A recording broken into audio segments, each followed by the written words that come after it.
श्रीराम जय राम जय जय राम। तळमळ लागल्यावर गुरुभेट निश्चित। काय करावे हे मनुष्याला कळते, पण त्याचे मन त्याला आवरत नाही। विषयाचा भोग घेताना आपले मन त्यामध्ये रंगून जाते आणि त्याचे सुखदुःख निस्तरताना मात्र आपली भ्रमिष्ठासारखी चित्तवृत्ती होते। आपल्याला झालेला भ्रम नाहीसा करायला 3 गोष्टी आवश्यक आहेत। 1 सद्विचार, दुसरी नामस्मरण आणि तिसरी सत्संगती। संत ओळखणे फार कठीण आहे। आपण त्याच्यासारखे व्हावे तेव्हाच तो कळायचा। त्यापेक्षा सद्विचार बाळगणे सोपे। भगवंताचा विचार तोच सुविचार होय। भगवंताच्या कथा ऐकाव्यात, त्याच्या लीला वर्णन कराव्यात, त्याच्या वर्णनाचे ग्रंथ वाचावेत। पण याहीपेक्षा आपल्याजवळ नेहमी राहणारे असे त्याचे नाम घ्यावे। तुम्ही नेहमी नाम घेत गेलात तर तुम्हाला संत धुंडीत जाण्याची जरूर न पडता संतच, अगदी हिमालयातले संत तुम्हाला धुंडीत येऊन तुमचे काम करतील। अहो, खडी साखर ठेवली की मुंगळ्यांना आमंत्रण करायला नको।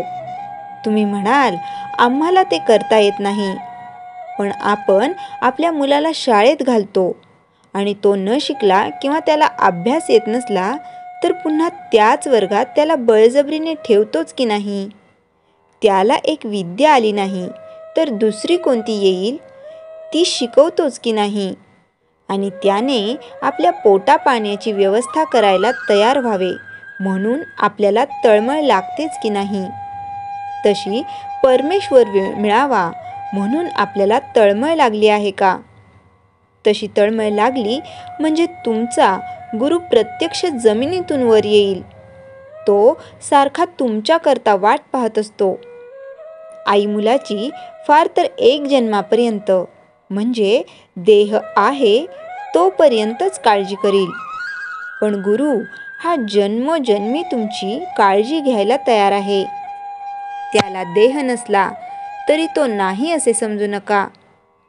तुम्ही दुश्चित्त झाला म्हणजे तो दुश्चित्त होतो, म्हणून तुम्ही केव्हाही दुश्चित्त होऊ नका। देहाचे भोग येतील जातील, पण तुम्ही सदा आनंदात राहा। तुम्हाला आता काही करणे उरले नाही असे मानू नका। गुरुभेट झाली म्हणजे तुम्हीपणाने उरतच नाही, मात्र गुरुला अनन्य शरण जा। एक शिष्य मला भेटला तेव्हा तो आनंदाने नाचू लागला। मी त्याला विचारले, तुला एवढा कसला आनंद झाला आहे? त्यावर तो म्हणाला, मला आता आनंदाशिवाय काही उरलेच नाही, कारण मला आज गुरु भेटले। जो असा झाला त्यालाच खरी गुरुची भेट झाली। तुम्ही गुरुला अनन्य शरण जा, म्हणजे तुम्ही आणखी काही करण्याची जरूर नाही। श्रीराम जय राम जय जय राम। चैतन्यवाणी भगवंताची तळमळ हा साधकपणाचा प्राण आहे। श्रीराम जय राम जय जय राम। जयाच्या जनी जन्मनामार्थ झाला, जयाने सदा वासनामात केला। जयाच्या मुखी सर्वदा नाम कीर्ती, नमस्कार त्या ब्रह्मचैतन्य मूर्ती। श्रीराम जय राम जय जय राम।